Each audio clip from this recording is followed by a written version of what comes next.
Hi, my name is Nicholas Anderson and welcome to my channel Before Singularity.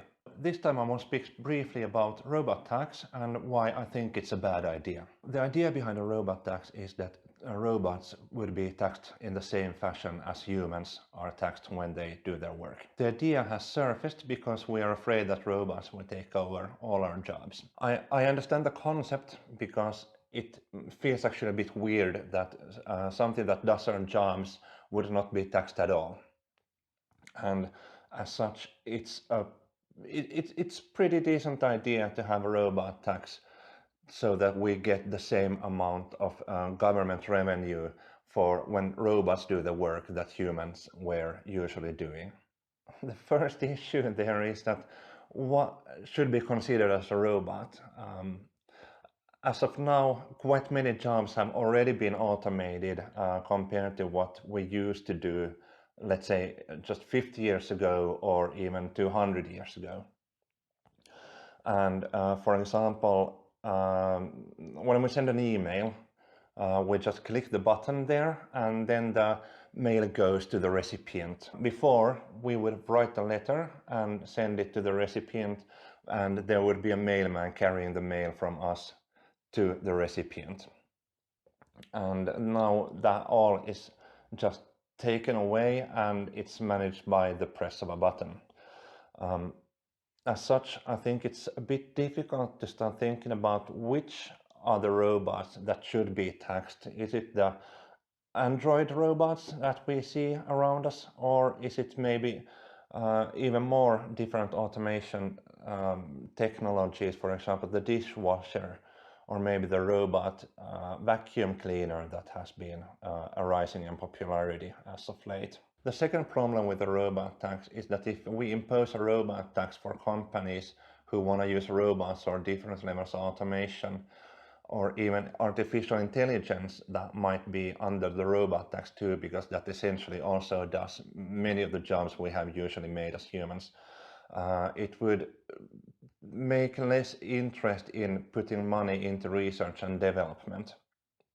And I think that is something we don't want to go into, because research and development is still basically the things that are able to increase or make it so that we are able to increase our productivity as a whole.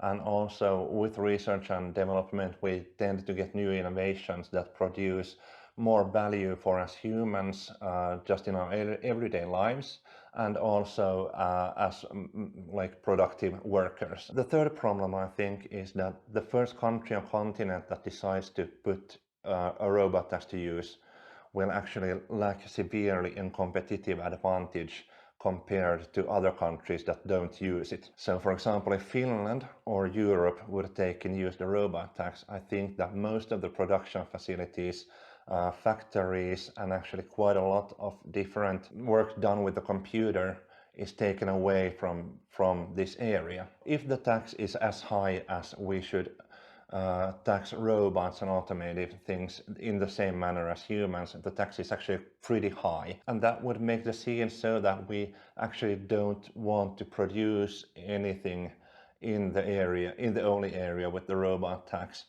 And all the productions would be done elsewhere where it would be significantly cheaper.